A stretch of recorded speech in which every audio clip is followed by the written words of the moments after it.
Today, young warriors, you have been assigned a mission you cannot deny.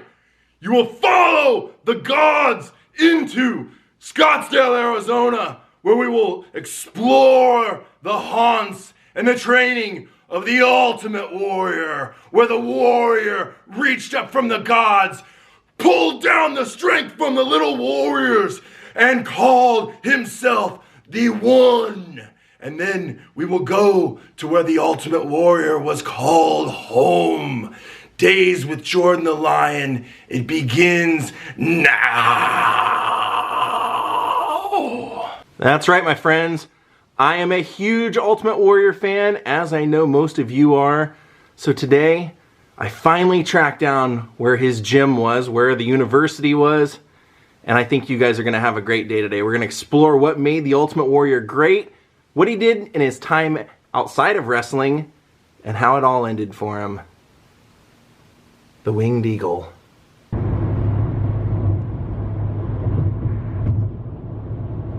I'm showing a little bit of our drive here because back in the olden days of this, there's a video of the Ultimate Warrior workout, and it shows him driving his Ultimate Warrior monster truck up to the gym that we're going to now.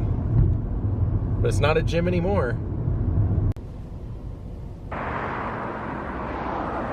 Well, I never thought I'd geek out being at a bagel place, but baby, I am. Let me show you how this all matches up and tell you why this place is so important. So I'm geeking out hardcore because you can see the warrior pull his monster truck up right here in the workout video. You can see that in the background because he walks right over here. It wasn't that orangish, reddish brown, whatever, at the time, but he walks right past there, and this was his gym. So he actually walks right in through here.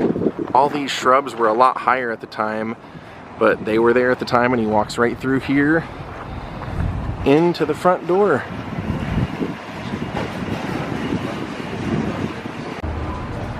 So the big deal about this gym is that the Ultimate Warrior was originally a competition bodybuilder. And so he wasn't even planning to be a wrestler, but he eventually ended up becoming the most popular wrestler of his time. From the late 80s, early 90s, he was probably the most dominant wrestler there was because he had this amazing energy. He would come racing into the ring, he would shake the ropes, he would like march around the ring, hold his hands out in the air for power from the fans, and he would usually dominate his opponents pretty quickly. So pretty cool to see that this was one of his investments. It was a full-on gym, anyone could come here, but eventually he turned it into a university. It was Warrior University. Now, what ended up happening apparently was that he was at the top of his game with WWF, and then the United States kind of enacted a wellness policy, so they were testing people for steroids, and so a lot of the wrestlers then were having problems because they were testing positive for steroids. So Jim ended up leaving for a while. At the time his name was still Jim Hellwig, but he ended up leaving for a little while and going off and starting up a wrestling school. It was Warrior University. He apparently had heard that former wrestlers were doing this kind of all over the place, and that they were milking people for money. They were basically taking anybody that could pay, whether they were qualified to do it or not, and he was really offended by this. So he ended up starting up his own school, and you had to write in, and there was a whole process of you had to be accepted, and then you had to make a commitment, and he was going to be the motivator for this place. He was going to be, if you didn't have what it took to be motivated, he would help inspire you. And no one notable ever came out of this, but when he went back to the WWF, whatever you want to call it, when he went back there in 1996, that was part of the deal, was that they wanted a bit of a spark again. And so they had talked to him about coming back, and he had a stipulation that he wanted them to play ads for his university. And so that's exactly what they would do during like wrestling segments. They would cut to a commercial of his university, and they were supposed to also make merchandise. They were going to sell the merchandise for Warrior University, and they would split the proceeds 50-50. Now, when you go through all the different storylines, you never know really what the truth is, because the Warrior was really upset. He felt like after he left, the WWE made a conscious effort to erase and to rewrite his history. But some of the story was that they were supposed to have this 50-50 deal with the merchandising for the Warrior University stuff, and the WWE wasn't giving him his portion, so he quit showing up for matches. WWE side was that he quit showing up for matches and they had to fire him. Some say that it was, again, the steroid policy, but he had a life outside of that, and so he ended up severing ties with the WWE and continuing on as an outspoken public speaker. At times he would be very controversial in what he said, but for the most part what he was really trying to do was he was trying to inspire people to be the Ultimate Warrior that was inside them. Now, as crazy as that may sound, he did have a good point.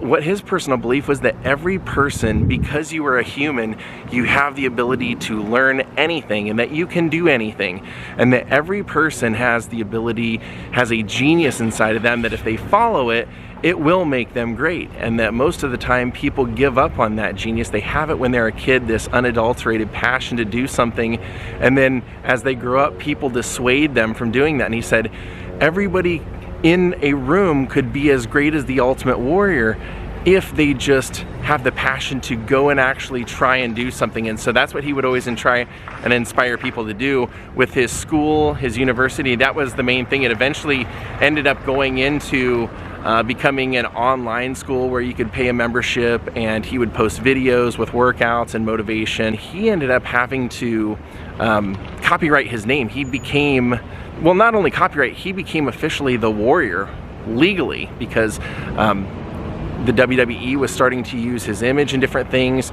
and what he would say in seminars was that the reason he did it was because watching Braveheart and Gladiator and things like that inspire you to be great, and by giving himself the name Warrior, not Jim Hellwig or Jim Warrior or Warrior Hellwig, none of that, it was just Warrior. His family name was Warrior now, his kids would have the name Warrior. He said by doing that, it forced him to live up to something great every day and to push himself to be the greatest he could, whether it be physically, mentally. He said when he left wrestling in '96, do sporadic independent shows, he went on to do other things, and he said people would always say, how could you walk away from it? And he said, because I knew I had the ability to be great in many other ways. So he had a really tumultuous relationship with the WWE for many years.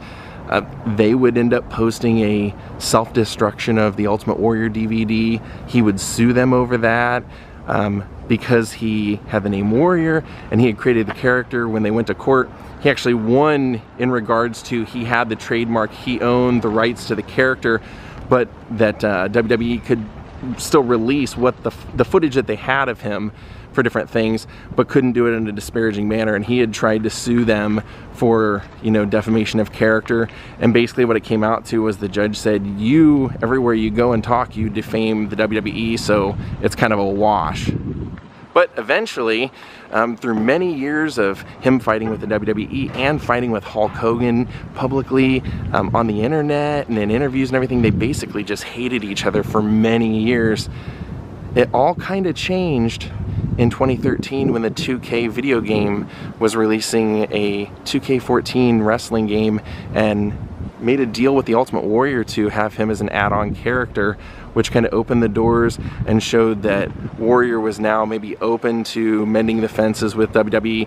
His complaint, he had always said, was that he wanted them to tell the correct story and to not rewrite history, to make sure that history was accurate. And when they started releasing DVDs that were showing his matches and his promos and things and doing it in the proper way, he was more open to forgiveness. I'm gonna go see if they won't let me film a little bit of the inside and show you what his gym looked like, because he spent so much, I mean, for years, he was in there either working out or training. Let's go see what it looks like. So they were cool enough to let me take a look around, and I said, hey, do you mind if I take a photo in here? And he goes, do you mind if I ask why? Just out of curiosity. I said, well, I'm a big Ultimate Warrior fan. This used to be his gym, and he goes, oh yeah, his signature's on the concrete, so we'll go look for it. Yeah, look how high the ceilings were, because they used to have, at one point in here, a full gym, and if you want to see it, you can go to the Ultimate Warrior workout and see him doing a full, like, 45-minute workout in here. But also, like I mentioned, it eventually became the university, and there was a wrestling ring in here. So as we stand in the Ultimate Warriors parking spot, the manager just came out and saw me, and he said, come here, I'm going to show you a couple of things. Pardon us, gentlemen, we're just going to take a look right here. So that's, he scratched his symbol there, $114.95. Oh, no kidding. And there's his wife. Always believe. Yeah, that was the Warriors. Oh, and the handprints. Wow. Warrior right there. Holy cow, a whole patch right here. Right underneath someone's table. Footprints and everything. Wow. Look at that. That's so crazy.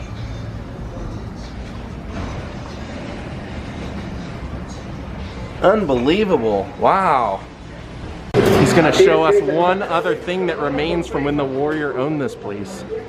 This is amazing. Over from the Warriors gym. The original Warriors lockers. Wow. And nobody's using them. So this was it, the Warriors gym.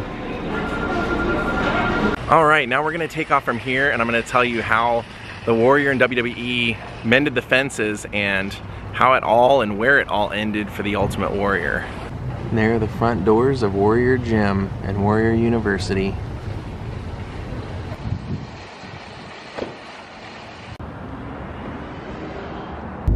Now sadly, where the Ultimate Warrior, or as his legal name was, Warrior, where he passed, is only a 4-minute drive away. Kind of amusing, I just passed a street called Gold Dust.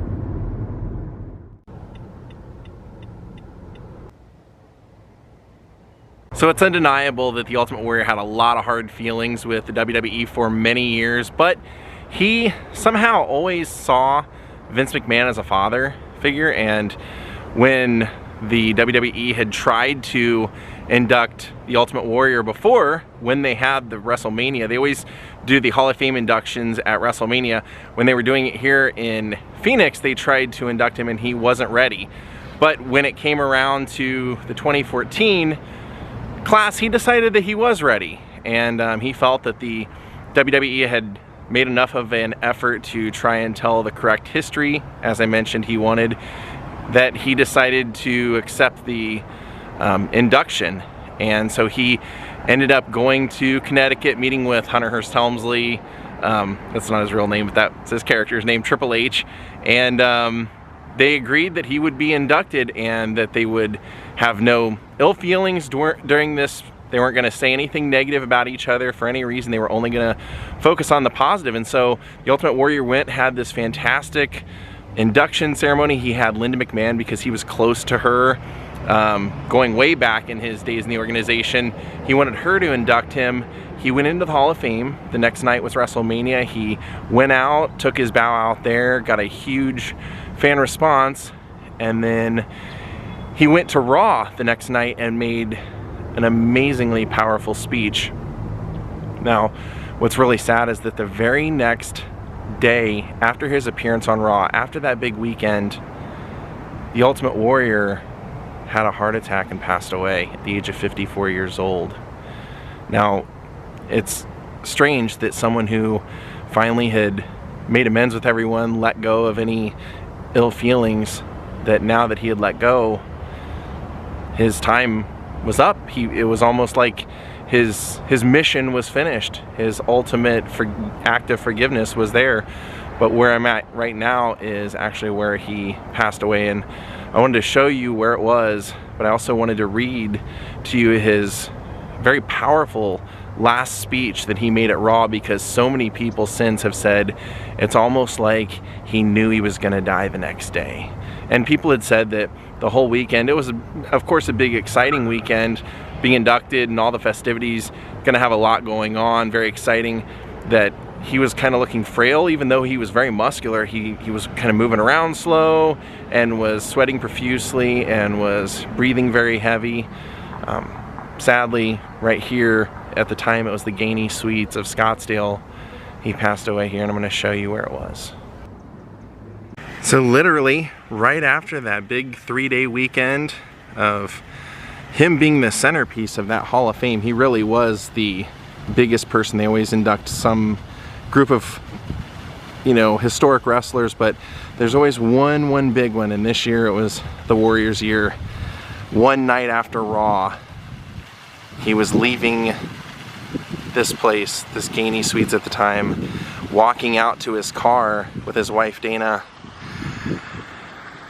Could have been to this parking lot, could have been to the one on the side. I'll show you both. He was walking to his car and he collapsed and sadly had a heart attack at the age of 54 years old. So here's this parking lot, and there's one over here to the other side. I'll just show you a little bit since I'm not sure which one it was, and I highly doubt this hotel's gonna tell me.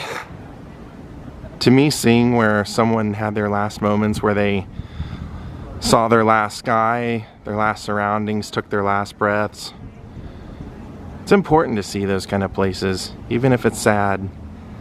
I wanted to see where it ended for the Warrior. Now I do want to point out that Hall of Fame weekend, there was also another major men's made. It was between Hulk Hogan and Ultimate Warrior. Hulk Hogan saw the Warrior before all the festivities, and even Triple H had asked Terry, Hulk Hogan, as a personal favor, do not talk to the Warrior till after all the ceremonies and everything, because I don't want to put him in a bad mood, I don't want to upset him, I don't want anything to go wrong. But they saw each other kind of touring the arena that the WrestleMania is going to be held in, and Hulk went up and made a heartfelt apology and said, I'm sorry for the things that I've said about you, I'm sorry for everything, and I hope that you can find in your heart someday to forgive me, and that we can someday start fresh as friends. And the Ultimate Warrior said, well, you did say things that were very untrue, but I made mistakes too, and I apologize. And they buried the hatchet there. They released that hate they had for each other. Now, I feel that in the Ultimate Warrior's life, for all of his great attributes and his faults, he really had a great message. What he was really trying to impart with people was to live your best life. And his going away to his fans really illustrated that. So I'm going to read to you what he said that last night on Raw. He said, no WWE talent becomes a legend on their own. Every man's heart one day beats its final beat. His lungs breathe a final breath. And if what that man did in his life makes the blood pulse through the body of others and makes them bleed deeper and something larger than life, then his essence, his spirit, will be immortalized. In the back I see many potential legends, some with warrior spirits, and you will do the same for them. You will decide if they lived with the passion and the intensity. So much so that you will tell your stories and you will make them legends as well. You are the Ultimate Warrior fans, and the spirit of the Ultimate Warrior will run forever. Rest in peace to the Ultimate Warrior.